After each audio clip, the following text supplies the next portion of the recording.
But I do love the narrative that has started to emerge around the concept of whether he was just like this daredevil student who had nothing better to do on spring break, like the BuzzFeed Unsolved version of what might have happened to D.B. Cooper.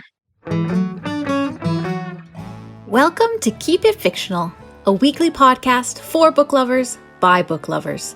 Build your to-be-read list with Sadie, Liz, Virginia, Fiona, and Corrine from the Port Moody Public Library. Warning, this podcast contains strong opinions and may cause an increase in your library holds list.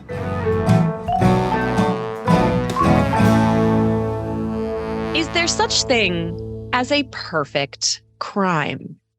Is it possible to commit an act and leave no trace behind? Since the beginning of the detective and mystery genre, authors have been trying to trick us, fool us, hoodwink, and bamboozle us into thinking that there is such thing as a perfect crime, only to have their detective unravel it all. Today, I am joined by my fellow book detectives, Fiona, Gabriel, Virginia, and Mark, to explore the world of locked room mysteries. Now, I would like to thank all of my book friends for indulging me on this particular topic, as locked room mysteries or locked house mysteries or the impossible crime is one of my favorite subjects. A locked room mystery is pretty much what it says on the tin. It is usually a murder, which on the outside seems absolutely impossible for anyone to have committed the crime.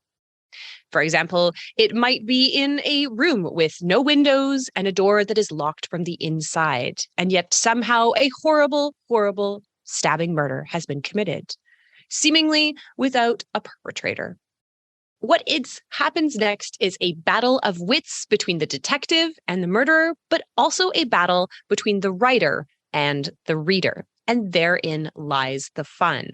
In a proper locked room mystery, you have all of the clues at your disposal to solve the crime. You just have to be smarter than the writer. And usually you aren't, because why would you think it was an orangutan? That's a ridiculous thing to do. A locked room has also evolved into not just being a room, but it could be a remote house or a remote location with a limited pool of suspects. It can be an island where you all find yourself on, or a train hurtling through Paris in the night, or a spaceship for Virginia.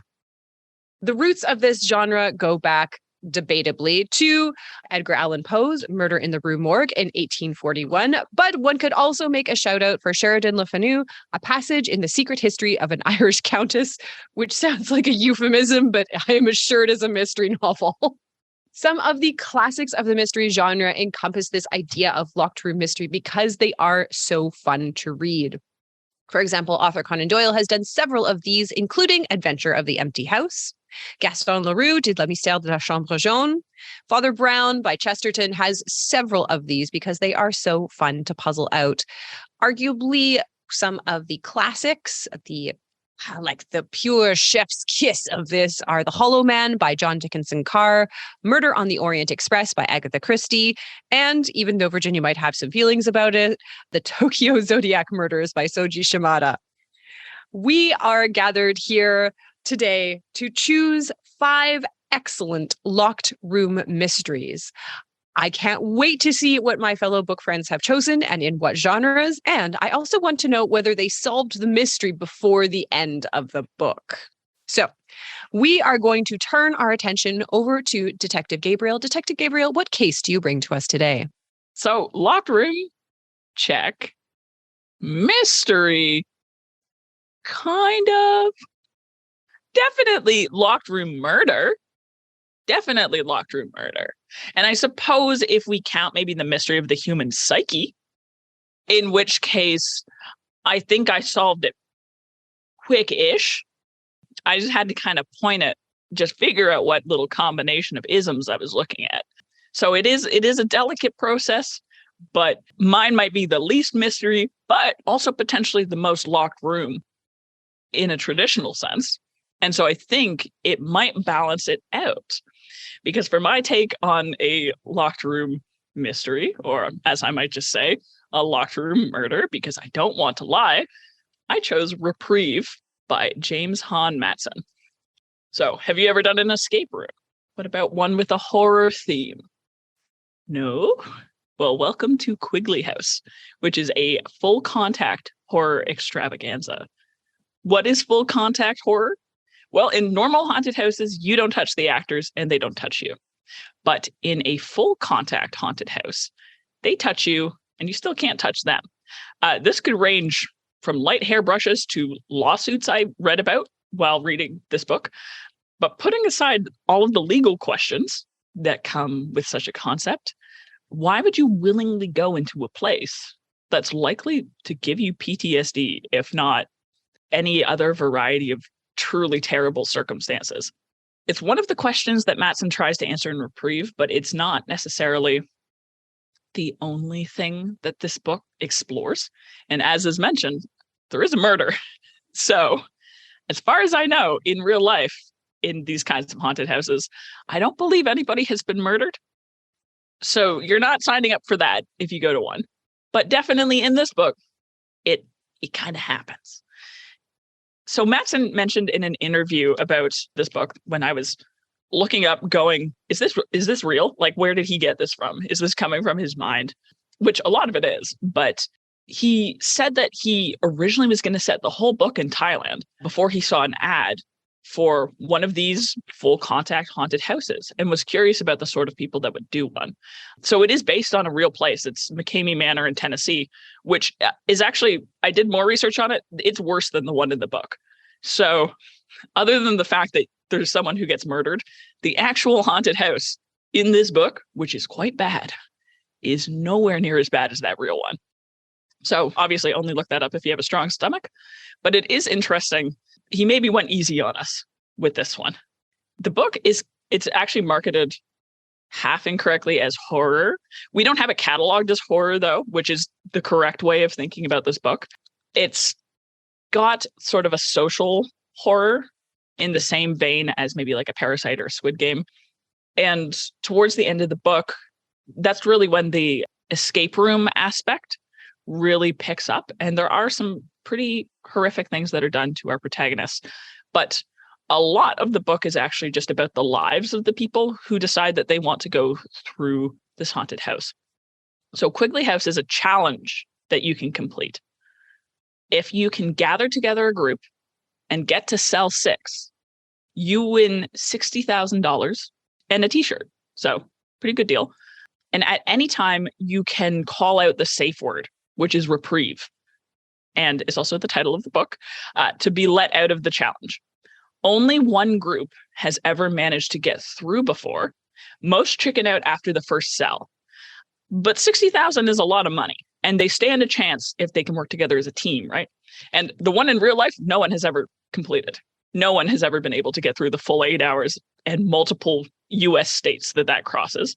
So in this one team has gotten through before. And that team had a lot of things in common with the team that was trying to go through. And so, they might have done it if one of them didn't get murdered along the way. Yeah, we have the murder. That's not a spoiler. The book opens with a court case transcription. So the question isn't so much what happened as much as why. I guess like if there is a mystery, the one that's unraveling at the center of the book, because it quite quickly from the outset just sort of describes what happened. It doesn't immediately tell you who did it, but as you go along the story, you kind of start to get an idea of who it probably is, unless the author was going to pull like a very fast one on us. But I think most people probably have an idea of which one it's going to be out of the different characters. And the question is just sort of the strange cocktail of reasons why someone would do that, because that's not immediately obvious. The person who's murdered is Brian, one of the contestants. He's one of 4 that tried to make it through Quigley House, along with Victor, Jane, who is Victor's fiance, and JD, who's Victor's student. Victor was an English teacher in Thailand, and JD is someone who has come from Thailand, as well as we have some other characters. A lot of the characters aren't actually from the place that it takes place in, which I believe is Nebraska. It's definitely in like a particular area of the States that is maybe not as friendly towards outsiders stereotypically. And we have these 3 different narrators, each with sections of the book, that make this kind of feel almost like lit fic as opposed to a horror story. And so that's why we definitely have it cataloged as such. And it's interesting because the first narrator we have is Kendra, who's Brian's cousin, who is a horror movie buff who works at Quigley House. She was there the night that he was murdered and witnessed the event. She's probably the most likable of the characters. She's not quite final girl, but she definitely feels a little bit like the final girl archetype. The next is JD, who's, as I mentioned, a student from Thailand who's come to America to pursue the English teacher who he has a crush on. And that teacher, as I mentioned, is Victor, another of the competitors. And his story deals kind of with the xenophobic rhetoric that he's internalized about his own culture, as well as his identity as a gay man and how he struggles to sort of maintain aspects of himself while assimilating in others. And then our last perspective is Leonard. He's a hotel manager who has connections with John Forrester, who's the owner of Quigley House. His perspective is the hardest to read, as he should be, given that he's the murderer. It's definitely an interesting read, and it's probably more appealing to like the lit fic crowd as opposed to the horror crowd or the mystery crowd. But it does a little bit of all of them. The horror-driven kind of lived experiences of characters and the way they've interacted with our world is the way that the majority of this book fits together. Like, it's kind of almost like novellas for each of these 3 perspectives. And then all of a sudden they're going through this horrific escape room trying to get out, and one of them is murdered. So the stuff that is horror is done pretty well, but it's not most of the book. Most of the book is not that. It is more about, the lives of people and why they might attempt this particular PTSD thrill ride. And obviously didn't sign up to get murdered, but, things happen, I guess, especially when it's an escape room that you can't leave. So that was Reprieve by James Han Mattson. So I guess that I kind of knew what was going on early on, but I don't think that was me. I think that was just that this book has a little less mystery than I was hoping when I started, but still kind of fun. Okay. Well, I'm so glad that we started with someone who took the brief and just technically fulfilled it. I like it. But I mean, part of the fun of a locked room mystery is that terror, right? Especially if you are on and then there was none situation of you're trapped, that feeling of claustrophobia, that feeling of being caught in a particular situation, that loss of control. So Gabriel, I'm going to give you it. I think you fulfilled the vibe of a locked room mystery. All right. We are going to swing over to Detective Fiona to let us know what you have chosen. So finally, a book whose marketing material is accurate. My book is posited as Breakfast Club meets Pretty Little Liars, which definitely it delivered on. I have chosen a YA mystery, and I would argue that this is very much like kind of the canon thriller mysteries, even though it's only 2017 for YA, and it is, in fact, a locked room mystery. It is One of Us is Lying by Karen McManus. Welcome to Bayview High Detention. Addie, Bronwyn, Cooper, Nate, and Simon are all there because they brought their phones to class. But each of them claims that the phone was planted on them. When one of the students dies in detention from a severe peanut allergy after peanut oil is planted in his drinking glass, the other 4 become the main suspects in the murder trial. It doesn't help that he was just about to leak some serious dirt on each of them.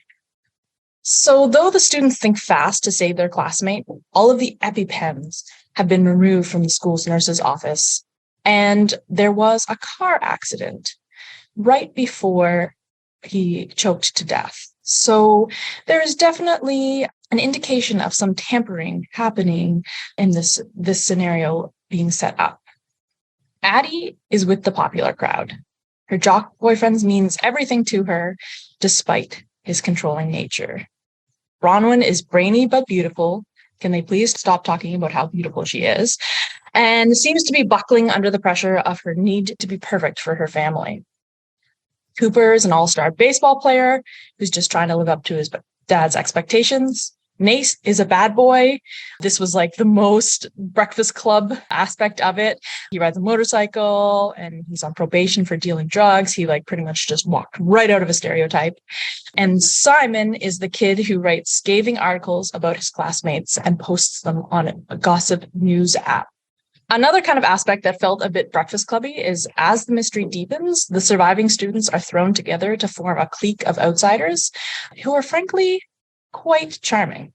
So I went into this expecting and hoping for some trashy drama mystery, and it delivers on that, but it also has a lot of heart, and I came to really like the characters. So I feel like it kind of delivered on a lot of different areas in terms of being a fun locked room mystery, in terms of having that sort of like Gossip Girl drama aspect to it, and then also somehow creating characters that I cared about and ultimately did not want them to be murderers. So in the first few chapters, it's actually like very generic and I almost put it down, but it definitely has some self-awareness, and that becomes more evident as it goes on. Unfortunately, the mystery was quite predictable, and I did figure it out about a third of the way in. But I think this is because I have an awareness of locked room mysteries. So although, and like, I'll try to say just the right amount to like not ruin it, but like, well, it wasn't, it was not literally a locked room. And we had things like, well, maybe the peanut oil came through the water and stuff like that, like these possibilities of where it could have happened. I knew that because it was a locked room mystery, the answer was going to be inside of the room. So although we actually get this like secondary cast of characters who's quite interesting and they all have motives for being the killer, it's easy to dismiss them because like as a classic locked room mystery that the answer is going to be from within and that they may have to pull some punches to make that work. So it did make it a little bit easy to solve because you could cancel some things out. Also, there's an entirely cringy romance going on that almost ruined it for me. I wish I'd just skipped the epilogue, which is about them, ultimately living happily ever after until I'm sure the next book comes out. But it really did hold up for me. And this book was on my radar because it is on like every best of list for YA mysteries that I have ever seen. So it was pretty exciting that even though, a lot of things come after it, it was still worthwhile to go back and read this. And I do feel like, it's not like YA mystery is like has a huge history because YA is a fairly new genre, but it's very satisfying to both check something off the canon, but also to have this drama-filled contemporary mystery. It was quite a satisfying read. And I do think it set out to do something pretty basic with the locked room mystery and the teen drama, but it succeeded in all of those things in a successful way. So I'd say like it had reasonable goals. And then instead of, like having lofty goals and then failing, it had reasonable goals and then like totally led up to them. A very like just fun beach read. Again, while also getting that like canon check off. So definitely would recommend this when you're looking to just blow through something and end up caring about a cast of characters more than you expect to, especially Addie. Her development is awesome. So I'm kind of thinking about going on to the second one just to see what happens with her. So this is One of Us is Lying by Karen M. McManus. Fantastic. Thank you, Fiona. I like that you kind of went for a classic, but maybe in a different area. All right. Well, it comes time that I want you to put your real detective skills to work and answer this existential question. Now, locked room mysteries are all about the perfect crime. And maybe I should preface, none of these crimes are perfect. They're all bad. But either through a set of circumstances or just straight up incompetence, willful or unwillful, some crimes are not solved. In fact, within the locked room mystery idea, there are at least a couple of crimes that aficionados have declared as unsolvable and a locked room, including the 1929 murder of Isidore Fink in a fifth store apartment building, and Letitia Fourneau in 1937, who was on the Paris Metro in a first class compartment and was murdered within a minute and a half of the train taking off. But I am curious to know from my book friends, what is one unsolved murder, cue Unsolved Mysteries theme song here, that you would love to see solved? I'm going to go first to Virginia. Virginia, what crime would you like to see solved? Well, perfect that you picked me because this is not my thing. This is like my husband's area of expertise. True crime is just not my thing. Anyway, so because we were talking about the other book that you mentioned, Zodiac Murder Mystery, that's the only thing I would think of is the Zodiac Killer, right? Which is very, very boring, super boring answer. But yeah, what I was thinking of, because the word Zodiac keep getting stuck in my brain this whole day. So yes. And I think one of the letters just got solved recently, right? I think it was in 2 years ago that they finally cracked one of the other letters. So that is super fair. And there's a lot to be said for the very strange kind of media convention of giving bad people cool nicknames. We could not, because then it kind of makes them into something more than they are. All right, Mark, what about you? Well, much like Virginia, this also is not my area at all. So when I was thinking about this, and it's funny because you mentioned Edgar Allan Poe earlier, because I was thinking of questionable literary figure deaths, and Poe's death has long been considered somewhat questionable. There's been a lot of speculation about what his exact cause of death was. All that is really known for sure is that he was kept in a hospital that was really more like a prison. He was denied visitors, and only his doctor was allowed to see him, more or less. And there's been a lot of questions about the doctor's credibility and why Poe died. His accounts of the story have changed over time and things like that. So this very much almost seems like the setup for a novel itself. And the one person who knows the truth is not potentially credible, sort of an unreliable narrator of sorts. And now we have to figure out what really happened in this locked room that Edgar Allan Poe was being kept in. So good. And then there's the questions about his clothes, right? And maybe he was one of the people that they kind of kidnapped and then plied with alcohol and then made him vote for a certain person. Anyways, yeah, there's theories. All right, Fiona, what about you? So I also didn't think I cared about this. And then I remembered something from a book that I read and talked about recently, the Catherine the Great by Robert K. Massey. So Catherine the Great's husband, who she overthrew and stole the throne from, Peter III, died, or maybe didn't, in very suspect circumstances. So basically, at this point, they're already talking about overthrowing him and whether or not they should kill him. So that's pretty suspect. And then he goes and he's drinking and hanging out with her lover and her lover's brother and this whole little gang that they have. And Peter III dies. I think what they told the public was that it was an accident, but then a full-on accident having nothing to do with her lover. But then there's this note from him to her being I'm so sorry, and his explanation is that it was he said something inflammatory and things got out of hand, which, sounds pretty reasonable because he said a lot of inflammatory things.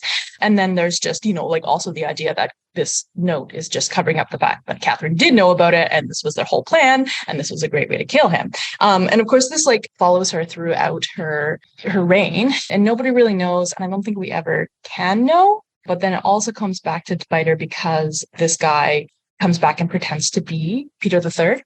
And so tries to take the throne. Certainly from the book that I read, they're yeah, no, there's we have pictures of both of them and it's you could not be more different men. But, you always got to wonder, what's going on here? Yeah, who was duping whom? Or was it really just an accident? That is the best way to do the perfect crime. It was a terrible accident. All right, Gabriel, what about you? So I'm also not really a true crime person as much. Usually when I the unsolved mysteries that I have less to do with the crime and more just to do with we don't know what happened or we don't know what something is. If I had to choose a crime, I guess, I don't know if this is technically the name of the crime, but I sort of know this question as who put Bella in the witch elm, which is a very specific type of graffiti that started appearing around like a specific place in England after there was essentially like a skeleton kind of remains that was found in a wych elm in like a very strange position too. There's a lot of weirdness with like kind of who she is, how she got in there, what happened. And so in the sort of, I had mentioned one of my anticipated books, Elvia Wilkes' Death by Landscape, talks a lot about the concept of women becoming trees as a form of resistance. And so it's funny that I was thinking of, I know, it was funny that I was thinking of the concept of who put Bella in the wych elm when I was reading a lot of that. And so I think it's just been on my mind lately. But the follow-up answer for like second best of is D.B. Cooper.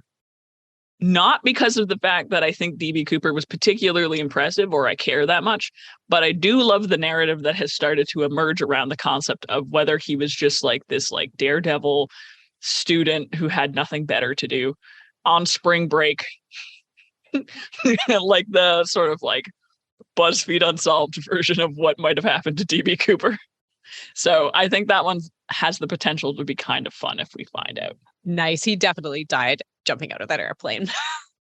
All right. For me, apparently the lone true crime fan in this group, it's fine. For me, it's absolutely impossible to choose. There are so many. They obsess me. I can't stop thinking about them.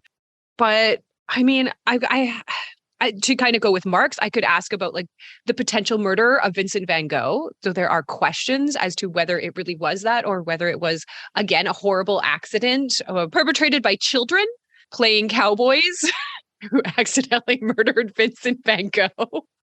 Whoops. Or like the Basilica axe murders, because it's something that's so scary. But I'm actually going to go super classic, and I'm going to go to say Jack the Ripper because I want to stick it to Patricia Cornwall. If you are not aware of what Patricia Cornwall has said, claimed, spent a lot of money backing, you definitely should, because it's quite a treat. And I just want her to be wrong. I know she's wrong, but I want her to like really be wrong. I want her to be wrong and to say sorry. So yes, those are some crimes that we would love to have answers to, but as you say, we might not ever get that chance. They're so far in the past, they're so unprovable. Even with the advances in technology that we're seeing, some mysteries will just remain mysteries. But the books that we are talking about are definitely solved because they have a beginning, a middle, and an end. The book that I am going to talk about begins with Evander Mills. And he is disgraced and getting his drink on at 2:00 in the afternoon in a seedy bar where he and a young couple in the corner are the only people there because it's 2:00 in the afternoon in San Francisco. And he is essentially determined to get extremely drunk and then gently put himself into the ocean. Evander Mills has been having a very rough 2 days. As he is slowly contemplating his end, a woman walks into the bar. Now, if this was your traditional PI mystery, she would be a femme fatale. And she is. She's well-dressed, obviously from a higher class, used to the nicer things. She sidles in to the seat next to him and says, "I have a job for you." Pearl explains that she wants Evander Mills, disgraced former police inspector, to find out who murdered her wife. This statement shakes Evander, or Andy, out of his stupor. The year is 1952, and he has been dismissed from the San Francisco police for having been caught in a raid on a gay bar in a compromising situation by his former coworkers. He was immediately arrested, dragged through the bar, put in the cells of his former workplace, and then summarily dismissed. His entire life is in shambles. There is no recovering from this for him. To be outed as a gay man in 1952 is tantamount to him to a death sentence. But Pearl believes that Evander is uniquely suited to solve this mystery. Irene LaMontagne, Pearl's wife, was the owner of the LaMontagne Soap Company. She was the one who mixed and brewed all of their fantastic, very, very popular soaps. However, she was found dead on the floor of her library, having seemingly taken a fall. However, Pearl does not believe that it was an accident. Pearl believes that Irene was murdered. And what is more horrifying to her is that she was probably murdered by someone in the house. Lavender House is the home that Irene and Pearl have built together. In it, it is a safe, queer space for them, their son Henry, and his husband Cliff, Margot, his wife on paper and in the newspapers, and Elsie, her paramour, the cook and the gardener, and Pat, the butler that Andy definitely recognizes from his time at the club, and finally Alice, Margot's mother. They all live together in this beautiful bubble of acceptance and safety that is Lavender House. But someone has broken that safety and broken that trust. And so Andy decides to move in and investigate. As he looks closer into what happened in Irene, he determines that it was, in fact, a murder and that someone in the family did it. This is Lev A.C. Rosen's Lavender House. I think it was one of my most anticipated books of the fall that I'm actually reading and following through on. Take that, Liz. It is a novel of found families. It's full of historical details from the 1950s in the queer community. It talks about kind of like the devastating small pains that the queer community experienced at that time, and then the big heartbreaks and oppression. It is, weirdly enough, for the subject matter, I was actually thinking it was going to be a little bit deeper. This is a cozy mystery. This is a cozy locked room mystery that is very light and is very obviously the beginning of a series. So I really enjoyed all of the characters, especially Margot, just because she's named after my mom and she likes to destroy people, which I enjoyed quite a great deal. And if you are looking for kind of like a fun, cozy, historical locked room mystery, you could enjoy this. I think that the mystery was maybe a little bit slight, which was a little bit disappointing. I was hoping for it to be a little bit more in depth, but sometimes you just have to take things at face value. And this was a lovely, cozy mystery about someone found dead in a library, which is a classic trope. So I appreciated all the kind of nods to that and all of the different sources that Rosen was pulling from. So if you're looking for, again, kind of like Fiona's, a mystery that you don't really need to think too hard about, could do no worse than The Lavender House by Lev Rosen. All right. We are going to swap over to Virginia, which I think yours is not cozy at all. Now, why would you say that? Why would you say that? Do I only do the dark gruesome things? Maybe.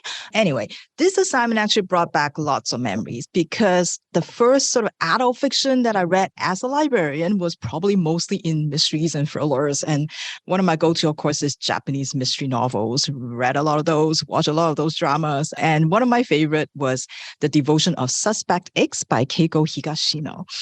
And so when I saw that, then another one of his books was on one of those lists where I talk about this is the locked room mystery. I knew that that was the book that I had to read. So what I got for you today is Malice by Keigo Higashino, translated by Alexander O. Smith. This is first published in 1996 in Japan, so they still talk about fax machine in there. It is by award-winning author, part of the Detective Kaga series. It's the first one translated into English. However, it is the fourth book in the series. And there have only been two other that have been translated, number 8, Newcomer, and number 9, The Death in Tokyo. But I don't think you really have to have read the other ones because it is kind of a standalone story. Now, because this is an episode of Log Room Mystery, let's start with that. Kunihiko Hidaka and his wife Rei are moving from Japan to Canada, to Vancouver, in fact. So that was kind of excited to see since we're in Vancouver. And they are furiously packing up. There's boxes everywhere in the house. It's super chaotic. And so they figured it would be better if they stayed the night at the hotel since most of the stuff is already packed up. Ray decided to go ahead first because Hidaka has work to do. He is a writer And he is supposed to submit the next installment for his serialized novel before he leaves for Canada. And he hasn't done a thing yet. So he figured he will stay home, in a familiar environment. Maybe that will get him to write a little faster. However, he never finished his manuscript. He never made it to the hotel. And we never see Vancouver in the book because he was murdered that night. At 6 o'clock, Osamu Nonoguchi got a phone call from Hidaka. And Hidaka has asked him to come over. Can you drop by the house? There's something I need to talk to you about, and it's better if it's in person. Nonoguchi thought that was really weird because he was already there that day, that afternoon, just a few hours ago. He is a fellow writer, and in fact, Hidaka probably helped him get published, so they have remained friends, and he wanted to go over there in person to say goodbye and wish them the best of luck to the next stage of their life. So why didn't he just tell him whatever he needs to tell him like earlier? So Nonoguchi was like, okay, well, fine. I'll come over, but it has to be like maybe around 8 o'clock because my editor is here right now and we're working on my manuscript. And so once we're done the work, I'll come over. So around 8? And Hidaka was like, sure, perfect. At 8 o'clock, Nonoguchi arrived at the house. It is completely dark. He knocked on the door, rang the doorbell. No one is home. And Nonoguchi is getting really annoyed because it's like, you told me to come all the way over here and you're not even home. You left already. So he called the hotel to try to look for Hidaka, but instead he got Ray. And Ray is like, wait, Hidaka's not here. He's still in the house. And Nonoguchi's like, no, he's not. There's nobody home. I'm right there. And so Ray started to get worried. And then she's like, okay, I'll come over right now and we'll go take a look. So Ray dropped by with the keys, of course, to get into the house because it's locked. And then they went straight to Hidaka's office, which is also locked. And when they finally got the door opened, they found Hidaka's body lying on the floor in a puddle of blood. And when the police came, they figured that he probably got hit in the back of the head with this blunt object, likely the paperweight that is lying right next to the body. And then he was strangled to death by the telephone cord. In charge of the crime, in charge of the murder, is Detective Kaga, whom Nonoguchi recognized and knew. They actually both used to teach at the same middle school. And Nonoguchi quit his job, went on to become a writer, and Kaga became a police officer. So now it is up to his old colleague to figure out who killed his friend Hidaka. Now, I have to say I was a little concerned before I start this because I really haven't been in the mood for mystery and thriller for like quite a few years now. So I was like, oh, am I going to still enjoy this? Something that's quite dear to me. I was a little worried. It also doesn't help that I would say probably by like not even a third of the book, Detective Kaga has already figured out the trick of the lockroom mystery. He has already arrested the murderer. And there's still like a lot of book to go. So I was just like, what is happening here? It's also not the case of like, oh, they got the wrong person or like they got it all wrong. No, everything is just as Detective Kaga described. Case closed. And the lockroom mystery, I know for a lockroom mystery episode, it's not like super complicated. It seems like if you have read enough case closed manga, you probably would have figured this out. So I was just like, okay, what is the deal here? But the mystery is really not about who did it, but why. Why did the murderer kill Hidaka? What is his motive? What is the story here? And that is what Detective Kaga really has to figure out because he has absolutely no idea what the relationship is here. And here's really where that detective work, that police procedural stuff that I love so much comes in. The whole interviewing people, doing the legwork, gathering clues, reviewing piles and piles of documents, watching videos, trying to connect the dots. All of that is trying to establish the motive. And that's really where the mystery is. And here's also where you see the author working his magic, putting twist after twist after twist into the story. All the misdirections you needed, everything is so tightly plotted as he built and slowly unveiled that story behind the murder. So how silly of me to worry about that mystery being too straightforward. Like this is totally not like that. So yes, there is definitely this very tightly plotted story, but I think what appeals to me as I kind of read this again, remember about Higashino's work is that I really like the way he looks at like human nature, he looks at motive, he looks at inner workings of the human psyche. And I think as in any other genre that I tend to enjoy is usually like the people. That's usually why I stick around. It's not really so much about the mystery. I know Corinne is very much about solving the puzzles, and I know she's super good at getting the mystery beforehand. And I know that's the thing about mysteries, right? Like, it's kind of more like a cerebral genre in some ways. People enjoy it because you get to solve the mystery and you try to race against the detective to solve the mystery before the book ends. That's part of the appeal. I get it. But for me, it's just like, it's just never really a thing for me. Like, I don't care as much about that. So I think that's why Higashino's work for me is because it's not really about the puzzle solving. It's just about looking at people. And that's always like, for me, more the interesting part. So I think his books achieve both for sure. And we mentioned this earlier already, but if you're really looking about like solving a mystery, go look at that Tokyo Zodiac Murders by Soji Shimada. It appears on the second spot on the Guardian's top 10 lock room mystery. So it is definitely, like Corinne said, a well-known one. And even halfway through the book, there's an author's note there. And he's like, you know what?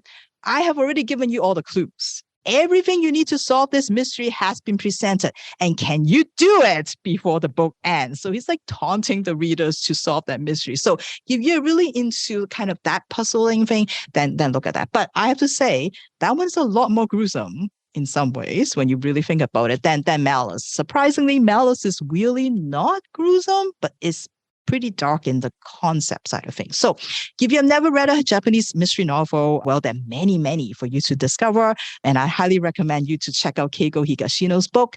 And before I go, I just have to give a shout out. I know I keep putting in these books. 6 Weeks by Merla Furdy. Best log room setup ever. I didn't take everybody to space this week because I recently talked about Merla Furdy's new book, Station E Eternity. So I thought I would recommend a different author, but this is the best lock room mystery, I think. So if you're looking for a mystery that happened in space, there is 6 Weeks here. I like how you snuck in another one, just like, just very, very sneaky of you. But yes, the Tokyo Zodiac Murders is, it's a lot. But as Virginia said, there's a lot of really amazing Japanese detective novels, especially a lot of ones that deal with kind of like that idea of the locked room mystery. So the Decagon House Murders, also very good. And anything by Seishi Yokomizu, who has the detective Kosuke Kindachi, are all like, top tier, so good. They capture that idea of like the golden age locked room mystery and excel at it. Yeah. All right. Well, thank you very much, Virginia. And now we turn our attention, last but not least, to Mark. Mark, where are you taking us? For my book, I'm going to be taking us to the merry old UK and the Scottish Highlands in Lucy Foley's The Hunting Party. So Lucy Foley is primarily known for writing mysteries, from what I gather. I'm not particularly familiar with her, but she comes from a sort of British background. She went to an English university and has been published in many English publications. And you can kind of see that in this book because all the main characters of this book are a group of 9 friends that are now in their 30s, but they all met each other during their student days at Oxford. So just from the Scottish Highlands and Oxford, you can tell already this is going to be a very British book. So if you're kind of a fan of that kind of setting, then right away you can kind of get a feeling for what you're going to be in for with this book. As I mentioned, this group of friends met each other at various parties, classes, and club meetings throughout their 4 years that they spent at Oxford. Most of the people in this group are also couples, but they don't always have the best personal relationships with the other people in the group.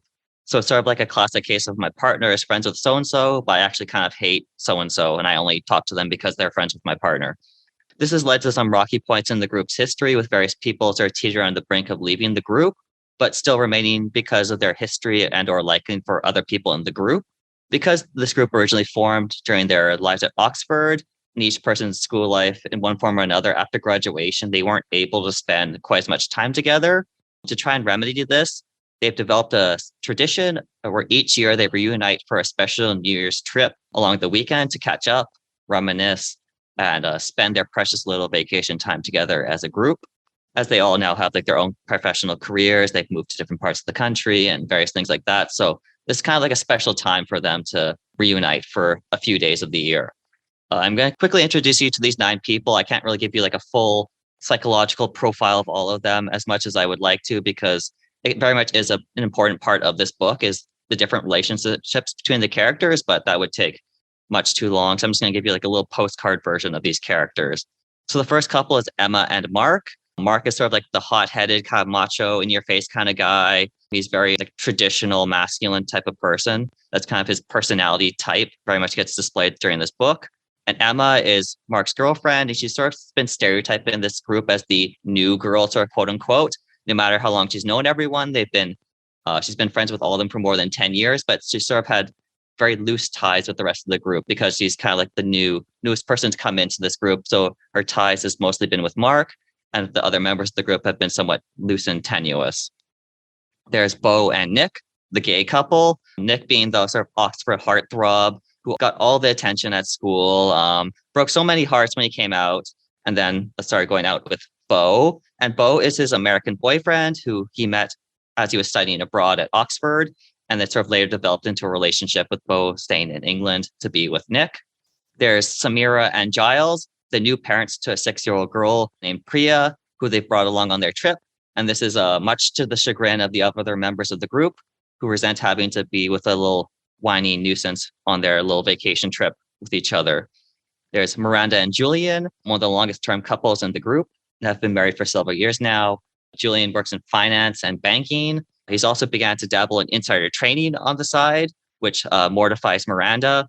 Miranda, since she's married Julian, she sort of lost a bit of her independence, so to speak. She kind of strives to be a career woman, but has sort of been pigeonholed a little bit as sort of like a housewife by Julian. So in response to this, Miranda's been trying to get more work outside the house. She's working in web design and her portfolio, as she's been trying to, as I sort of say, like to assert her independence a little bit more from Julian. And then finally, there is Katie, the sort of quote unquote single one of the group. Katie was Miranda's best friend at Oxford, but has been a bit of an outsider to some in the group as the only single person in the group, and at times is sort of shy and private about her life. So it's kind of made her a bit of a third wheel when she's with some of the other people in the group as the sort of perpetual single person who doesn't have her own partner to sort of be with there in the group. And now to the plot. So for this year in the book, the group has decided to spend their New Year's trip to a remote estate in the Scottish Highlands. And this estate is so secluded that aside from a few stewards and gamekeepers who live on the estate to tend to it over the year, they rarely see anyone venture onto the estate, except for the occasional intruder, such as poachers, sort of trying to capture the wild game that is kept on the estate. It's owned by sort of like this rich landowner who sort of keeps the estate as like a rented out property for parts of the year. That's also tended to by these gamekeepers and housekeepers and things like that. So you sort of get this feeling that's very secluded, and the actual sort of murder aspect of this story, it's not so much a locked murder as much as like a locked estate, so to speak, because there's no one else within miles. It's just this group of people that are known. Like we know who all the people on this area are. They get a very in-depth look at who they are, their relationships with one another. So there's no like surprise person who comes in is like, oh yeah, is this person who came off the estate and killed someone or anything like that. There's none of that kind of aspect to it. Very much these are the main people. How do they kind of interact? Why would one of them want to kill the other? How did that kind of like work out, and so to speak? I should also introduce the staff members of the estate, and that's Heather, Doug, and Ian. He isn't so pretty important, so I'm just going to ignore him for a second. He kind of leaves midway through the novel. He's one of the people that's there, but he leaves over New Year, so then he's not actually there for any of the action, so I'm just going to ignore him for a second. Doug is the gamekeeper and is responsible for tending to the horses, dogs, and other wild animals that live on the estate. He's also responsible for guiding guests on sort of hunting tours and making sure they don't shoot each other in the face or do anything stupid like that. Kind of gives the book its actual name, The Hunting Party, because one of the things that they're going to be doing on this estate is hunting. Doug is also a sort of fairly grizzled countryman who has less than a high opinion of the guests who stay at the estate, with our 9 friends being no exception to this rule. Doug sort of sees these people as kind of like these posh, high-class people kind of going away for the weekend, trying to slum it with the country people for a little while. So he doesn't particularly like any of these people. And you kind of get that through his inner monologue and dialogue with some of the characters. There's also Heather, who's sort of more on the guest and hospitality side of the business and sees to their living quarters, meals, and other amenities that the guests expect from a kind of luxury stay in the middle of nowhere. She's also kind of like the exact opposite of Doug. So you kind of see how she kind of tries to be more accommodating and hospitality-like to the guests, whereas Doug is a bit more gruff and rough with the guests, not being quite so cordial and polite as Heather is. Also staying at the estate are a young couple from Iceland. They originally were not supposed to be there. The group of 9 thought they had the estate all to themselves and were kind of caught off guard at the last minute by this additional pair of people who are going to be along for the ride with them. And these 2 Icelanders are very aloof and mysterious. There's also one who likes to talk about going to these hunting trips in order to quell his instinctual sort of quote unquote bloodlust, as he likes to describe it. So they kind of have like this eerie vibe to them that rubs everyone in the wrong way, more or less, because they don't know who these people are. They kind of make these weird kind of comments like, okay, what's going on with these people here? Over the New Year's, of course, there happens to be a giant snowstorm and everyone's stuck on the estate because it's so secluded that you can't get helicopters in, you can't drive along the road, it's too dangerous. It just can't do it until the storm passes. And then it's, of course, while this storm happens, that a murder occurs out in the wilderness areas of the estate. Initially in the story, you don't actually know who has been murdered. It's not until very late in this plot that you actually find out who has been murdered. This is partly because of the way that the structure of the story is told. As the different chapters shift from perspectives between Miranda, Katie, Emma, Doug, and Heather, each of them is the narrator for each chapter and sort of alternates from chapter to chapter between the 5 of them. So we get a very close look at their thoughts, their feelings, and their sort of perspectives on the different events of the story. And I found this sort of gave a deeper psychological insight to these characters. We sort of find out some of their secrets that they don't openly admit to the other characters, that only are shared within themselves in their own thoughts and feelings. So that sort of builds up to our understanding and anticipation of this murder and the events that take place after it. It also sort of gives you different perspectives on events in the story. So for example, in one chapter, one character will make like a rude comment or there'll be an argument. And then in the next chapter, it'll be mentioned in the character's internal monologue or a conversation between like one of the couples, and they'll share their sort of personal feelings on what just happened with each other. So you sort of get like these different angles and looks at different things that happen in the novel. And an additional aspect is that the chapters flash forward and backwards in time. So some of the chapters will take place before the murder along the dates of sort of like November or December 29th, 30th, 31st, and then after the murder in January. So you sort of get like this flashing back and forwards and backwards. You don't actually find out who was murdered, who the murderer is, and things like that until very late in the novel, actually, which is a bit of a different take on the way the murder aspect and the mystery aspect is handled. And if you're kind of the person who likes to have the murder occur really early on and then you kind of figure it out as you go along, then you might find it a little bit different than what you're expecting, because figure out who's been murdered is almost thinking about the relationships between these characters, who would do it for what reason, who would be out to get so-and-so and like things like that.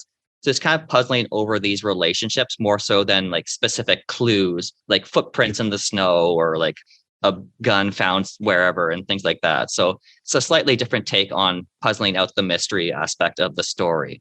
And so if you like complicated relationships, stories of frenemies, the Scottish Highlands kind of landscape and setting, because that's very much plays a very important role in this story, or just a general murder mystery kind of plot, then you may also like The Hunting Party by Lucy Foley. There you go. The only thing that you forgot to mention, Mark, is that all of them are so deeply unlikable that when they start getting murdered, you're like, good.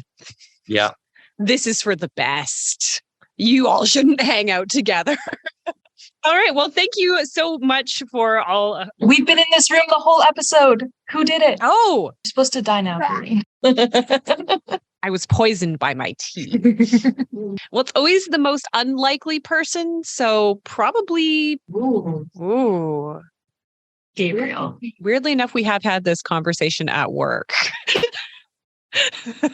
I guess it's up to you, the listener, to solve this particular mystery of which of us is the least likely suspect and crack this locked room case wide open. So have a wonderful, wonderful week, all of my fellow readers. And if you find yourself in a locked room, maybe crack open a window or something. Thank you for listening. If you like our show, please tell a fellow book lover about it. You can find a list of all the books we discussed in our show notes. Join us next week for another fun book chat. Until then, keep it fictional.